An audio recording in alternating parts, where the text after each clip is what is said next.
Di dunia bawah tanah, ada sebuah perusahaan pembunuh bayaran yang paling berkuasa di Korea bernama MK Enterprise yang didirikan oleh Cha Min-kyu.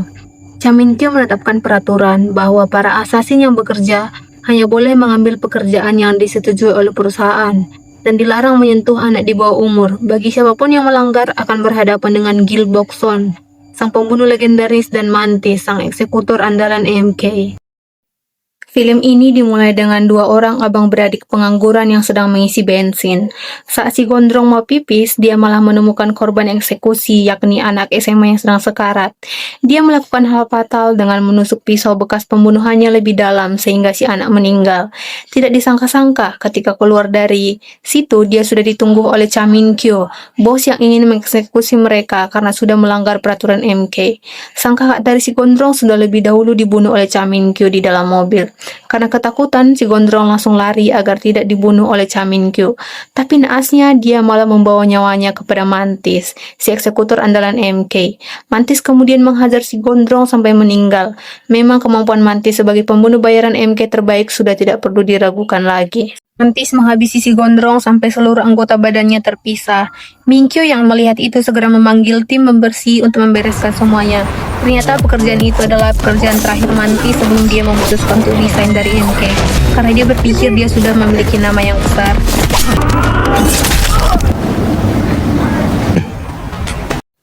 Mantis memutuskan untuk kembali ke Korea setelah kembali dari liburannya. Pada saat di bandara, dia dikejutkan dengan kabar bahwa MK sudah bangkrut dan Min-kyu telah meregang nyawa di tangan Gil Bok-son.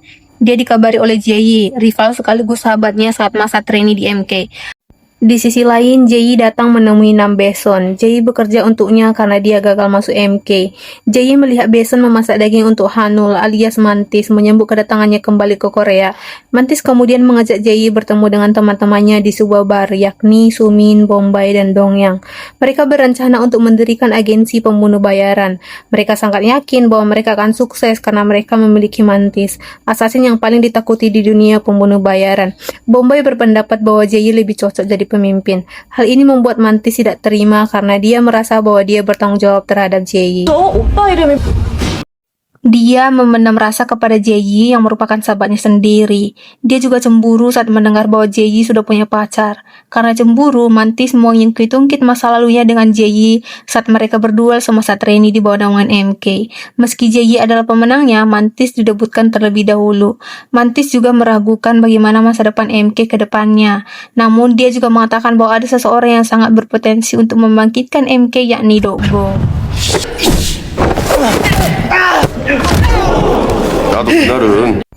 Keesokan harinya, dia pergi bertemu dengan Do-go, gurunya ketika dia berada di bawah naungan MK. Ketika dia menaiki tangga, dia dihadang oleh bocah remaja tengil bernama Benjamin. Benjamin mengatakan bahwa dia merupakan fans berat Mantis. Benjamin juga memberikan kartu namanya sebagai pemilik online game terbesar. 벤자민 조라고 합니다. 소프트웨어. 근데 엄청 팬이에요.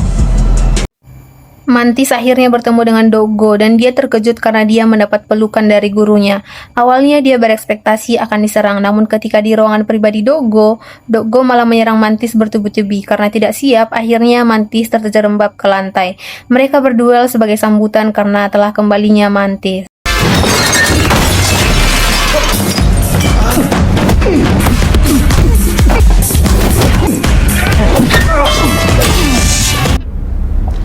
Setelah selesai, mereka bernostalgia akan masa lalu ketika mereka berjuang bersama dengan Min-kyu untuk mendirikan MK. Do-go mengatakan bahwa dia merasa lebih baik ketika dipensiunkan dari dunia asasin daripada harus mati di tangan sahabat sendiri, yakni Min-kyu. Lalu Mantis menanyakan tentang Benjamin. Do-go berkata bahwa Benjamin tidak ingin berinvestasi karena uang. Dia hanya bocah ingusan yang penasaran dengan dunia gelap. Sesuai dengan tujuan awalnya, Mantis akhirnya mendesak Do-go untuk kembali ke MK. Mantis mengatakan bahwa sangat sia-sia jika dia tidak kembali ke MK karena dia akan kehilangan harta karun, yakni dirinya sendiri. 못 치시는 겁니다. Mantis juga langsung menemui Jayi yang sedang sibuk berduel dengan patung untuk mengasah skillnya. Mantis kemudian mengajak Jayi untuk mendirikan perusahaan. Namun Jayi mengatakan bahwa saat ini sangat sulit untuk mencari investor. Mantis kemudian mengingat bahwa dia pernah bertemu dengan Benjamin. Jayi pun berbicara kepada Baesun bahwa dia akan mundurkan diri dari perusahaannya. Dengan berat hati, Baesun melepaskan satu-satunya jagoannya. Mantis, Jayi, dan teman-temannya bertemu dengan Benjamin. Akan tetapi, ketengilan Benjamin membuat Mantis naik pitam karena dia ingin membuat karakter game yang realistis. Dan lebih parahnya lagi, Benjamin hanya tertarik kepada Jayi. Sontak, Mantis memutuskan untuk hengkang dari sana dan membatalkan kerjasama. 제이 씨, 마계 씨랑 붙으면 어느 정도까지? 씨바 다음에 나 만나면 뒤져. Namun, sifat Mantis yang demikian malah jadi perdebatan bagi teman-temannya. Mereka tidak menerima Mantis menyanyiakan kesempatan hanya karena rasa cemburunya. Dongyang memutuskan untuk kembali ke Benjamin karena dia ingin kehidupan yang lebih baik. Sumin dan Bombay lebih memilih untuk mengikut Mantis dan juga Jayi. 내가 왜 두 사람 때문에 이 좋은 기회를 놓쳐야 돼? Pada malam harinya, Mantis mengajak Jayi berbicara. Mantis menyerahkan buku tabungannya kepada Jayi dan dia juga mengatakan ingin mendirikan perusahaan bersama dengan Jayi. Jayi heran kenapa dia melakukan semua ini demi dirinya. Mantis menegaskan bahwa dia melakukan ini untuk dirinya sendiri juga, karena mendirikan perusahaan adalah bagian dari mimpinya. Dia meminta bantuan Jayi, kemudian mereka sepakat akan mendirikan perusahaan bersama. 이지. 내가 명색이 사막인데. 같이 하는 거. 딜. 아 근데 대표님 작품 이게 다예요? Berkat reputasinya sebagai pembunuh bayaran terbaik, dia langsung mendapatkan klien. Dia langsung membagikan pekerjaan kepada temannya sesuai dengan level. Sebagai informasi, di dunia assassin, nyawa seseorang diberikan sesuai dengan level, mulai dari level A sampai dengan D. Dan level A adalah level tersulit yang sering ditangani oleh Mantis. Jayi mendapatkan level B, sedangkan level C dan D diserahkan kepada Sumin. Sedangkan Bombay tidak mendapatkan apapun karena masih belum bisa dipercaya oleh Mantis untuk turun langsung ke lapangan. Dengan begitu, perusahaan rintisan mereka telah resmi berdiri yang diberi nama Mantis Company. Mereka langsung bekerja menghabisi nyawa para target.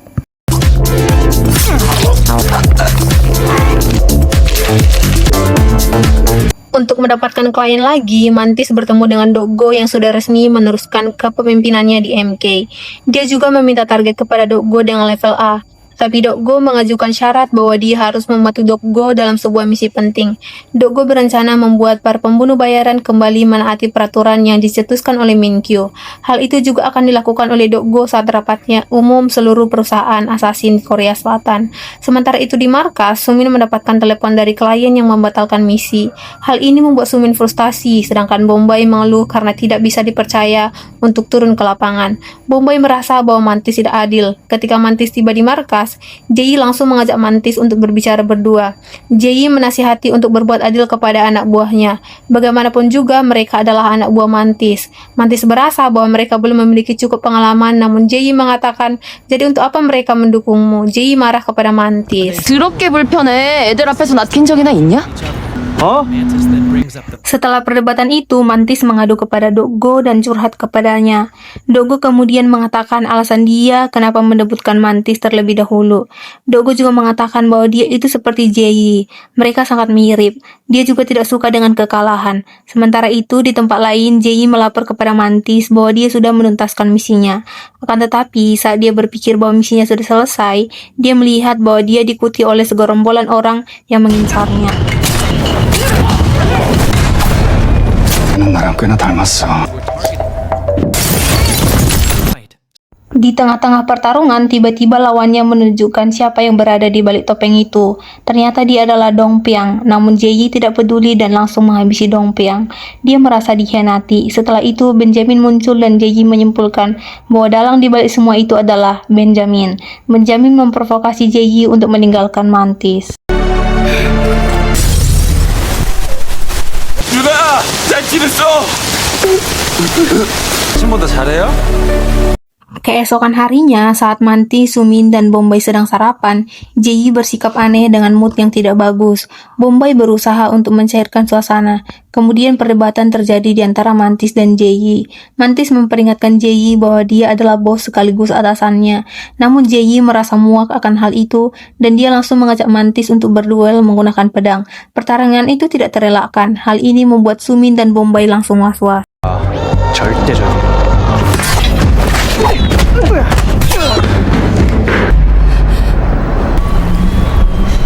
놀래라 씨. Dari situlah Jayi berkhianat kepada Mantis dan hengkang dari Mantis Company.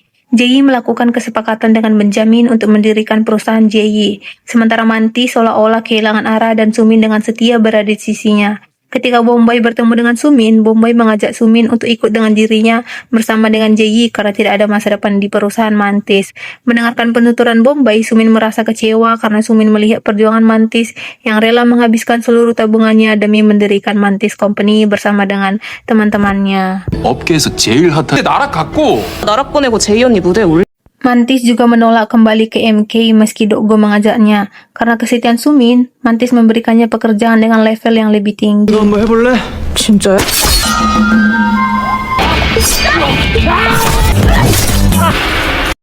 Hingga dalam rapat umum, kedatangan Mantis disambut oleh para asasin yang mengenalnya sebagai sang legend dari perusahaan MK. Namun karena Mantis melarat dan hanya punya satu anak buah, banyak yang meremehkannya. Tidak berselang lama, Jayi tiba bersama dengan anak buahnya yang lain. Dia disambut dengan hangat oleh para asasin. Mantis juga menyapa Jayi dengan mengatakan sudah lama tidak bertemu sekedar untuk basa-basi. Namun Jayi mengabaikannya. Mantis juga tidak terlalu memusingkan hal tersebut. 오랜만이 Rapat umum sesama asasin dan perusahaan berlangsung dengan sambutan Dokgo. Dokgo kemudian menyampaikan niatnya akan menetapkan peraturan tentang dunia bawah tanah yang telah dicetuskan oleh Minkyu. Jayi menyela pembicaraan Dokgo dengan mengatakan langsung ke intinya saja. Agar membuat suasana tidak tegang, Mantis segera menengahi dengan mengajak para pembunuh bayaran apakah setuju dengan peraturan itu. Yang menjadi permasalahannya adalah siapa yang akan memberikan hukumannya. Jayi tidak terima dengan hal itu. Dia tidak ingin MK memonopoli dunia bawah tanah, tempat para pembunuh bayaran melakukan aksinya. Dia juga menegaskan bahwa pendiri MK juga mati di tangan Gilbokson. Dokgo mengatakan bahwa hukuman wajib diberikan oleh orang yang terkuat. Mendengar hal itu, Jayi langsung mengatakan siapa yang terkuat di antara mereka. Dengan berani, dia langsung mengajak Dokgo berduel. Dan Dokgo juga mengatakan mau berani mencoba untuk berduel. 처벌할 자격이 있는 겁니까? 해봐도 되겠습니까? Tiba-tiba Mantis maju dan mendapatkan bogeman mentah dari Jayi. Begitu Jayi beserta dengan ante-antenya pergi, Mantis langsung sadarkan diri dari akting pura-puranya. Karena Mantis sudah menjalankan tugasnya dengan bersifat kooperatif saat rapat umum, dia diberikan target dengan level A dari Dokgo. 뭐 하는 짓들이에요? Jayi langsung mengabari Benjamin kekacauan yang terjadi selama rapat. Hal ini membuat Benjamin merasa bahagia karena Jayi menjalankan tugasnya dengan baik. Dokgo memberikan persyaratan kepada Mantis agar melakukan misi yang harus dilakukan malam itu juga, yaitu menghabisi nyawa Beson. Karena Mantis sudah menganggap Beson sebagai sosok ayah, dia melakukan kesepakatan dengan Beson. Namun Beson memperingati Mantis bahwa dia harus menjalankan tugasnya. 사세요. Mantis mendapatkan telepon dari Dokgo bahwa dia mendapatkan paket dari Jayi, yaitu sebuah paket pisau berdarah, yang artinya adalah sebuah tantangan untuk berduel dengan Dokgo. Di sisi lain, Benjamin merayakan kemenangannya karena puas dengan kinerja Jayi. Benjamin juga mengajak asisten pribadinya untuk berduel menggunakan pisau. Di lain sisi, Mantis juga tidak menyangka akan hal itu. Mantis mengajukan dirinya agar dia saja yang melawan Jayi dan menyatakan dirinya kembali ke MK. 그 새끼한테 놀아나고 있는 거라고 지금. MK 복귀합니다. Setelah itu, Mantis menyuruh Sumin untuk mengumumkan upacara pemakaman untuk Beson. Mantis sengaja melakukan itu agar bisa bertemu dengan Jayi. Setelah bertemu, Mantis langsung menanyakan dengan ide konyol Jayi dengan mengajak Dokgo berduel. Jayi mengatakan bahwa itu bukanlah idenya, itu merupakan ide Benjamin. Namun di tengah pembicaraan mereka, Beson tiba-tiba bangkit dan mengungkapkan rasa terima kasihnya kepada orang-orang yang datang ke pemakaman palsunya. Dia pun mengatakan bahwa dia akan menyerahkan diri kepada MK. Mantis juga bertemu kepada Gilbokson untuk meminta pendapatnya tentang kiriman pisau berdarah kepada orang terdekatnya. Boksun tahu bahwa Mantis akan melindungi siapa dan dia juga memperingatkan bahwa Dokgo adalah orang yang licik. Lantas Mantis menguatkan tekadnya untuk mengirimkan pisau berdarah kepada Jayi. 지키고 싶은 게 있으면 지켜. 호롱이 선배 진짜 세다. 있다고요. Singkatnya, Mantis menghubungi Jayi untuk berbicara terlebih dahulu sebelum bertarung. Begitu Mantis sampai di markas, dia berpikir bahwa Jayi sudah berada di atas. Namun dia terkejut bahwa yang dia temui adalah Dokgo. Disitulah Dokgo mengatur strategi untuk menghabisi Jayi. Mantis tidak terima dengan hal itu dan langsung menyerang Dokgo. Dia berniat menghabisi Dokgo sebelum Jayi tiba, namun kali ini takdir tidak berpihak kepadanya. 그 전에 그냥 끝내버리게. Jae tiba lebih cepat dari dugaan. Dokgo langsung memprovokasi Jae. Hal ini membuat Jae naik pitam dan mengatakan bahwa ini adalah pertarungan antara 3 orang. Kemudian mereka kembali bergelut. Di sini Mantis mencoba melindungi Jae, namun Jae menyerangnya. Jae berhasil memojokkan Dokgo. Dia menusuk Dokgo tepat di perutnya.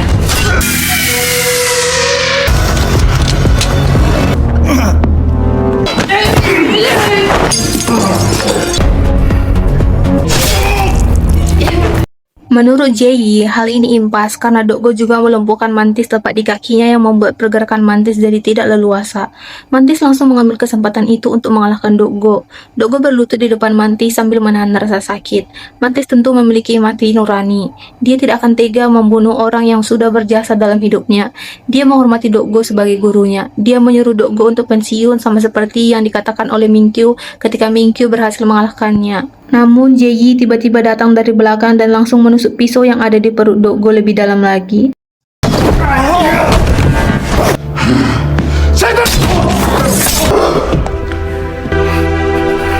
나도 할배 죽이기 싫어요.